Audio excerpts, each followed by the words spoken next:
Welcome to Bite Size SEO News, where I find the top 3 news in digital marketing so you don't have to. Where I make news easy to digest and easy to follow in 10 minutes or less. If you want to read the article, links are posted in the show notes below, so you never have to worry about FOMO. My name is Rich Ung, your host. Today is Wednesday, February 23rd, 2022, episode 36. Coming up. Fresh out of the oven are today's top 3 news you definitely don't want to miss. Story 1. Google page experience update for desktop search. Story 2. Microsoft Ads launches dynamic descriptions for dynamic search ads. Story 3. Google punishes pre-release piracy sites harder in search results. If you're ready, let's get into it.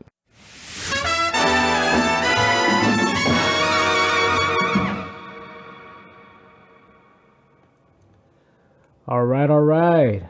For our first story for today, this was brought to you by Matt G. Southern of Search Engine Journal. Google's page experience algorithm update for desktop search results is now rolling out slowly, the company confirms. The update is scheduled to finish rolling out by the end of March. Advance notice was given back in November 2021 that the page experience update, first rolled out to mobile search results, will be applied to desktop search by February 2022. Here it is, right on schedule. There are some key differences between how page experience is applied to mobile compared to desktop. Google's page experience update for desktop search is an extension of the algorithm that launched in mobile search in the summer of 2021. For the most part, page experience on desktop includes the same ranking signals as the mobile update. Mobile friendliness, which is a signal built into page experience for mobile search, will not apply to desktop. What does this update mean for your website? Factors that weren't previously assessed for your website in desktop search results will now be taken into consideration by Google. If your website scores well for these factors on mobile, it's likely it will perform similarly as well on desktop. Given that mobile friendliness isn't a factor for the page experience desktop update, your site could potentially benefit from a ranking boost in desktop search, even if it isn't optimized for mobile, as long as other criteria is met. If your search has separate desktop and mobile URLs, the desktop signal is based on the URLs that desktop users see. Google Search Console has a new report dedicated to evaluating page experience criteria on the desktop versions of web pages. You can utilize this report to get an idea of how your site may be impacted by the update when it finishes rolling out at the end of the next month. The desktop report can be accessed from the Page Experience tab in Search Console, directly underneath the mobile search. It looks identical to the mobile report, with the exception of the mobile usability section. Be mindful that you shouldn't jump to conclusions regarding the impact of this update until it has finished rolling out at the end of March. If you notice changes in your desktop search rankings between now and the end of March, they may not be directly related to the page experience update. For more information and screenshots and a lot more images, check out Matt's article in the show notes. On to the next story. This one's brought to you by Brooke Osmundson of Search Engine Journal. While Google and Microsoft Ads have many similarities, Microsoft Ads launched a unique feature to their platform. This feature is not available in Google Ads, giving Microsoft a leg up on the competition. On February 22nd, Microsoft Ads announced its dynamic descriptions for dynamic search ads. In addition to the already present dynamic headlines, advertisers can now choose to serve dynamic descriptions to users. Who is eligible for dynamic descriptions? Microsoft is rolling out dynamic descriptions for dynamic search ads in the following markets immediately: United States, Canada, United Kingdom, France, Germany. Who is ineligible for dynamic descriptions? Any brand or advertiser that is considered to be in a sensitive vertical, such as pharmacy, financial services, etc., will not be eligible for dynamic descriptions. These accounts will remain unaffected by the changes from Microsoft. Dynamic descriptions rollout timeline. While advertisers can choose to utilize these new dynamic descriptions, starting today, Microsoft will make a dynamic descriptions the default option in dynamic search campaigns for everyone starting in April.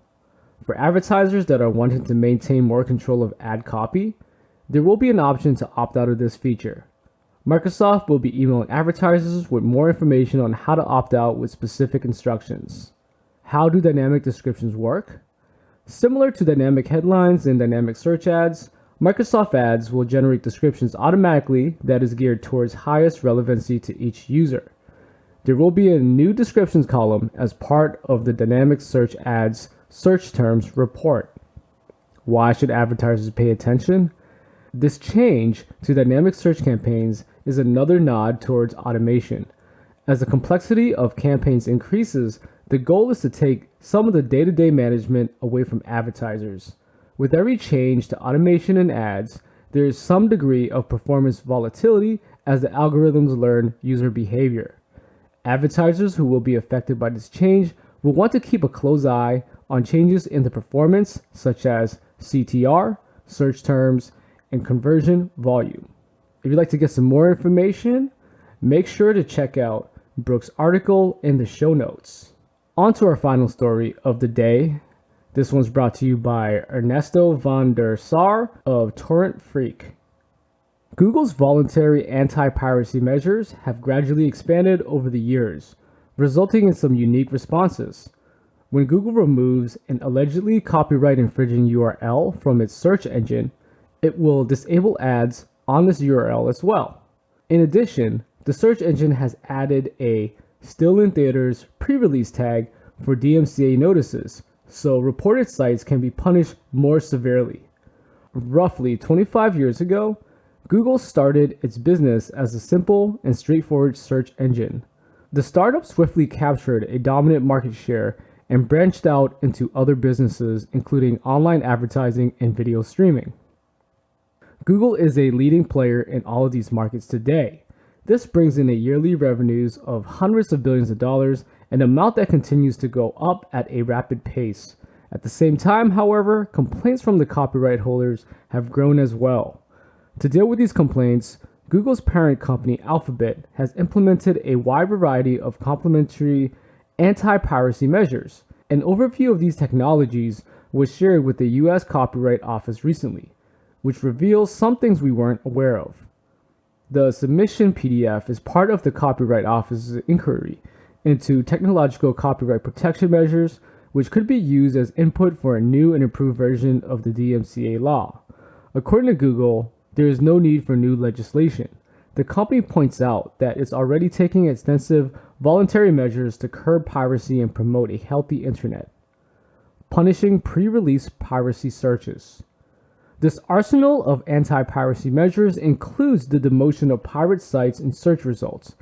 Google started doing this 10 years ago.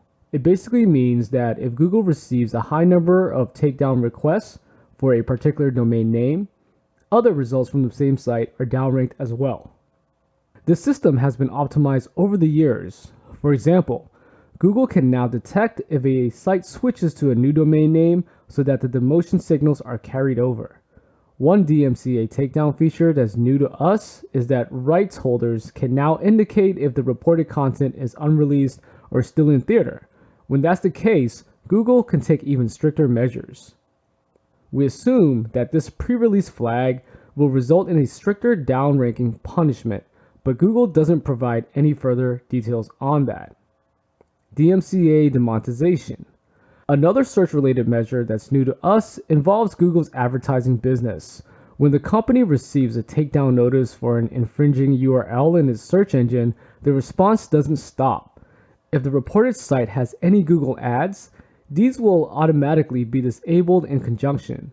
At the same time, searches where the reported URL appeared will be stripped down from ads as well. It's interesting to see how a takedown notice targeted at search results automatically affects another Google product. It certainly amplifies the punishment, but it also results in a more collateral damage for wrongly identified URLs. At the same time, we consider where this integration stops. Could the next step be to block these URLs in the Chrome browser as well? Fingerprinting and hash matching. The overview shared by Google also indicates other widely known anti-piracy technologies, such as YouTube's Content ID. This system processes 4 million claims per day and handles 98% of all copyright issues on the video platform. Automated recognition tools are not exclusive to YouTube. However, Google Drive also uses hash matching to prevent content that was previously reported as copyright infringing from being publicly shared. This hash matching, which also takes place on YouTube, ensures that infringing content stays down, or at least out of public view. This technology isn't perfect. The hash filter recently flagged text files containing only a 0 or a 1 as copyright infringement, and appears that macOS DS Store files are erroneously being flagged as well. It's safe to say that Google finds itself in a difficult position. The company has to find a balance between helping rights holders and keeping its customers happy. Most people don't mind that infringing content is removed as long as it's done without collateral damage, and based on recent experience, that's easier said than done. The public's aversion to automated takedown tools was also apparent in the Copyright Office's consultation. This triggered thousands of responses from the public, with many taking a critical position in respect of upload filters and similar technologies. If you'd like to get some more information, make sure to check out Ernesto's article in the show notes.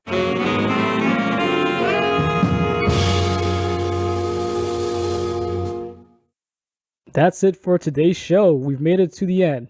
You're good to go and ready for the day. If you've enjoyed this podcast, please rate the show so it helps spread the news and I can continue doing what I do best, which is providing you the latest SEO news you just cannot miss. Served tapa style, making it easy on the stomach and on the go. Once again, I'm your host, Rich Ung, and I'll see you on the flip side.